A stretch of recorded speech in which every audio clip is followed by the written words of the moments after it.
ओम श्री परमात्मने नमः।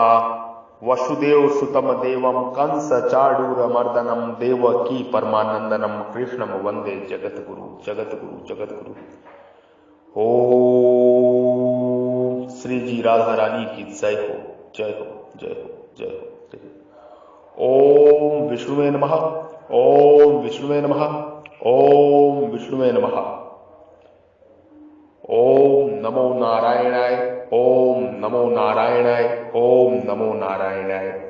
ओम नमो भगवते वासुदेवाय ओम नमो भगवते वासुदेवाय ओम नमो भगवते वासुदेवाय। ओम श्रीयै नमः ओम श्रीयै नमः ओम श्रीयै नमः। ओम उग्रवीर महाविष्णु जलवंशतो मुखम नरसिंह भीषण भद्र मृत्युम मृत्युम नममहम नममहम नममहम। वसुदेव श्रुतम देवम कंस चाडूर मर्दनम देवकी परमानंदनम कृष्णम वंदे जगत गुरु जगत गुरु जगत गुरु। ओम उग्रवीर महाविष्णु जलवंशतो मुखम नरसिंह भीषण भद्र मृत्युम मृत्युम नममहम। ओम उग्रवीर महाविष्णु जलवंशतो मुखम नरसिंह भीषण भद्र मृत्युम मृत्युम नममहम। ओम भू ओम व ओम स्व ओम मह ओम जन ओम तप ओम सत्यम ओम सर्वज्ञ ओम सर्वज्ञ ओम सर्वज्ञ। ओम जीव और परमात्मा का संवाद, ब्रह्म ज्ञान, महान ज्ञान, मोक्ष मुक्ति का ज्ञान, स्वयं के स्वरूप में स्वयं का दर्शन। ननंतोस अस्तिम ममम दिव्यानहम विभूतिनः प्रंतमम ऐसे तुदे स्तम प्रोक्तो विभूते विस्त्रम्यम। हे परंतम जीव, मेरी दिव्य विभूतियों का अंत नहीं है। मैंने तुम्हारे सामने अपनी विभूतियों का जो विस्तार कहा है, यह तो केवल संक्षेप से नाम मात्र कहा है। परमात्मा प्रभु जीव से कह रहे हैं, मम दिव्याना विभूति नाम। दिव्य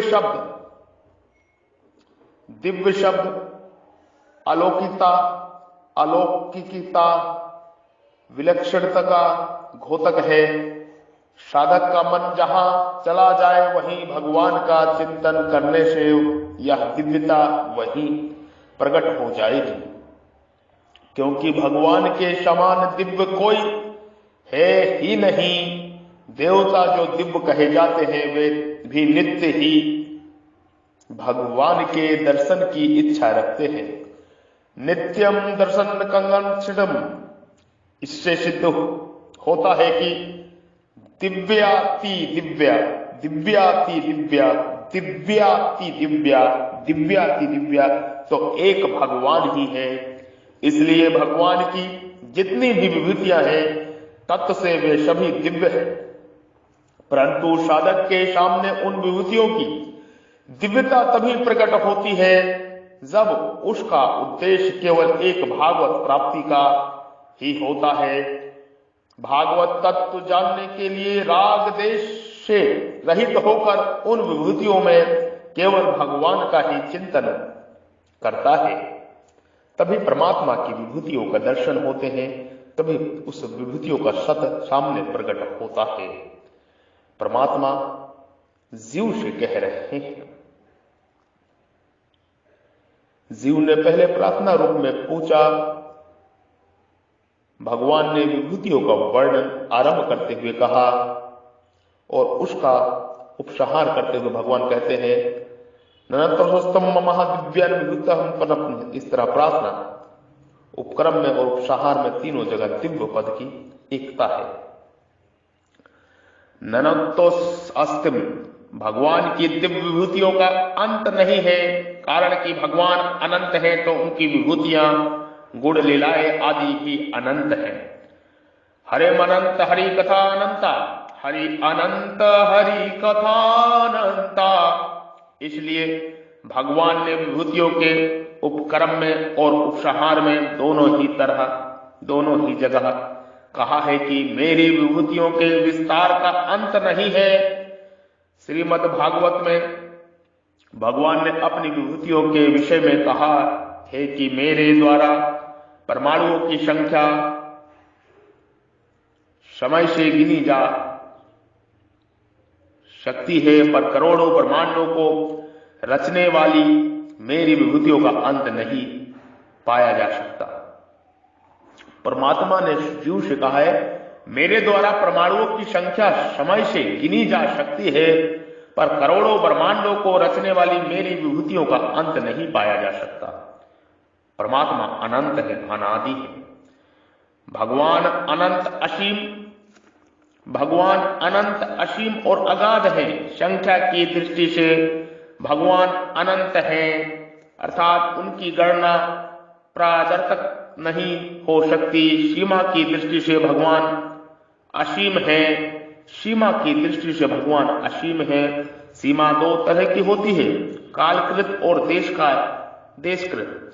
अमुक समय पैदा हुआ, अमुक समय तक रहेगा, यह कालकृत सीमा हुई, और यहां से लेकर वहां तक यह देशकृत सीमा हुई। भगवान ऐसे सीमाओं में बंधे हुए नहीं हैं। तल की दृष्टि से भगवान अगाध हैं, तल की दृष्टि से भगवान अगाध हैं। अगाध शब्द में गाध नाम तल का है, जैसे जल में नीचे का तल होता है, अगाध का अर्थ हुआ जिसका तल है ही नहीं, ऐसा अथाह गहरा। इस प्रकार प्रभु है। एस तू देशतः प्रोक्त विभूतस्तः मया। जीव ने कहा कि आप अपनी दिव्य विभूतियों को विस्तार से कहिए, तो उत्तर में प्रभु ने कहा कि मेरी विभूतियों के विस्तार का अंत नहीं है। ऐसा कहकर भी प्रभु ने जीव की जिज्ञासा के कारण कृपा पूर्वक अपनी विभूतियों का विस्तार से वर्णन किया, परंतु यह विस्तार केवल लौकिक दृष्टि से ही है। इसलिए प्रभु ने यह कह रहे हैं कि मैंने यहां जो विभूतियों का विस्तार किया है, वह विस्तार केवल तेरी दृष्टि से ही है। मेरी दृष्टि से तो यह विस्तार भी वास्तव में बहुत ही संक्षेप से नाम मात्र का है, क्योंकि मेरी विभूतियों का अंत नहीं है। परमात्मा ईश्वर परमेश्वर जीव से कह रहे हैं, संपूर्ण विभूतियां सबके काम नहीं आती, प्रत्युत ऐसी अनेक दूसरी विभूतियां भी काम में आती हैं जिनका यहां वर्णन नहीं हुआ है। अतः साधक को चाहिए कि जहां जहां किसी विशेषता को लेकर मन खींचता हो, वहां वहां उस विशेषता को भगवान की ही मान और भगवान का ही चिंतन करे। चाहे वह विभूति यहां भगवान द्वारा कही गई हो अथवा ना कही गई हो।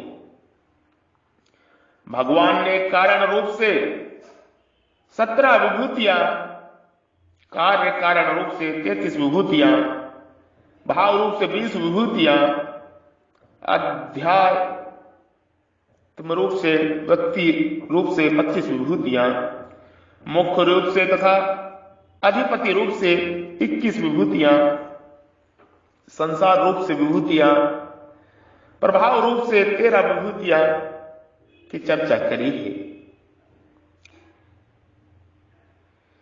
इन सब का तात्पर्य यही है कि भगवान के सिवाय कुछ नहीं है, भगवान के सिवाय कुछ नहीं है, भगवान के सिवाय कुछ नहीं है। सब रूप में एक भगवान ही है, सब भगवान ही समग्र रूप है।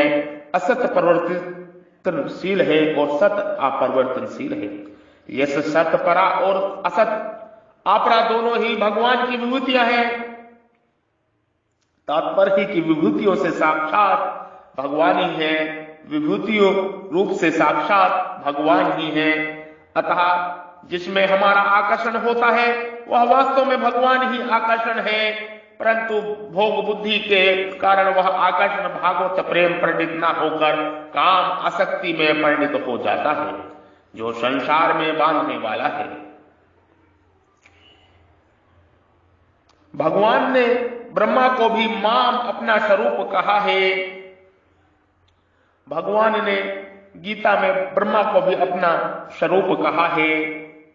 देवताओं को भी माम कहा है, इंद्र को भी माम कहा है, उत्तम गति भी माम कहा है, क्षेत्रज्ञ जीवात्मा को भी माम कहा है, सबके शरीर में रहने वाले अंतर्यामी रूप माम कहा है, संपूर्ण प्राणियों के बीज को भी माम कहा है।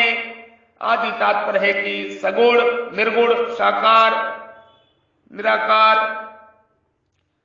मनुष्य, देवता, पशु, पक्षी, भूत, प्रेत, पिशाच आदि जो कुछ भी है वह सब मिलकर भगवान का ही समग्र रूप है, अर्थात सब भगवान की ही विभूतियां हैं, उनका ही ऐश्वर्य है।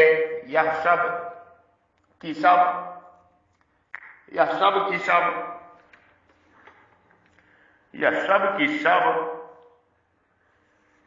परमात्मा का ही स्वरूप है, ऐसा मानना चाहिए।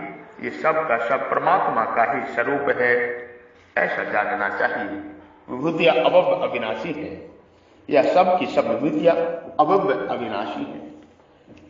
यहां शंका होती है कि जब संपूर्ण संसार ही भागवत रूप से है तो फिर विभूति वर्णन का तात्पर्य क्या है? इसका समाधान है कि जीव प्रसन्न ही यही था कि मैं कहां कहां आपका चिंतन करूं। जीव का परमात्मा से, प्रभु से प्रसन्न यही है कि मैं कहां कहां आपका चिंतन करूं।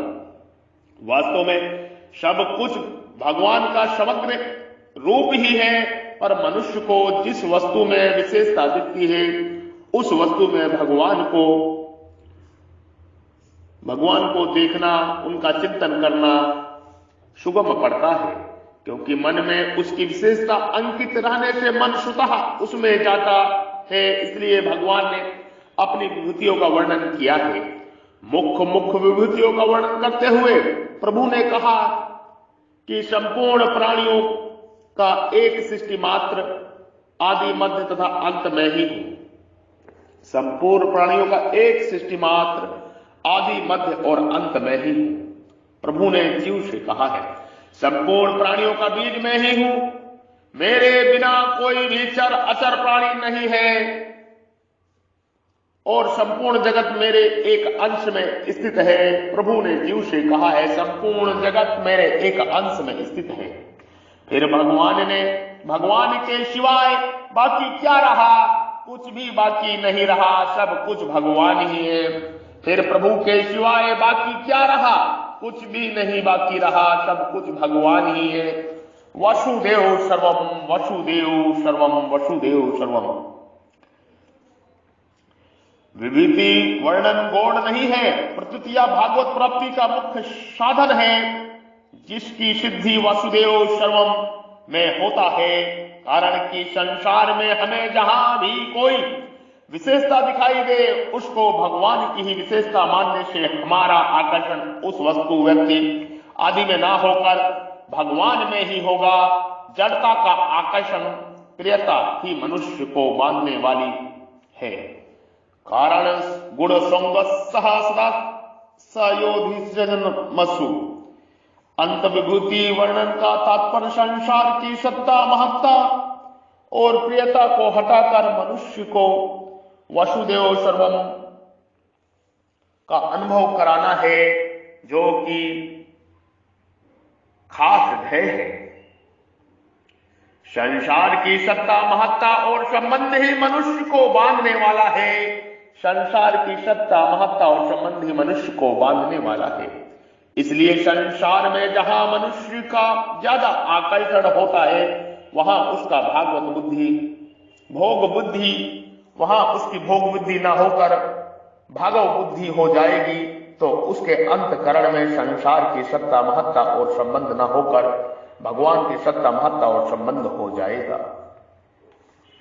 इस सत्य को जानना होगा, इस सत्य को जानना होगा। ये ब्रह्म ज्ञान है, ये महान ज्ञान है, ये मोक्ष मुक्ति का ज्ञान है, स्वयं के स्वरूप में स्वयं का दर्शन। वसुदेव सर्वम, ये कुंडलानी शक्ति का ज्ञान है, स्वयं की शक्ति जानने का ज्ञान है। ये श्री गणेश जी को प्रणाम करके मूलाधार चक्र में प्रविष्ट करने का ज्ञान है। मूलाधार से यात्रा करके सफलता से सहस्त्रार तक जाने का ज्ञान है।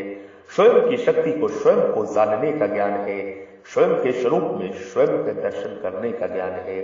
जो परमात्मा स्वयं के हृदय रूपी मंदिर में विराजमान है, ये हृदय रूपी मंदिर में परमात्मा और जीव दोनों ही विराजमान है।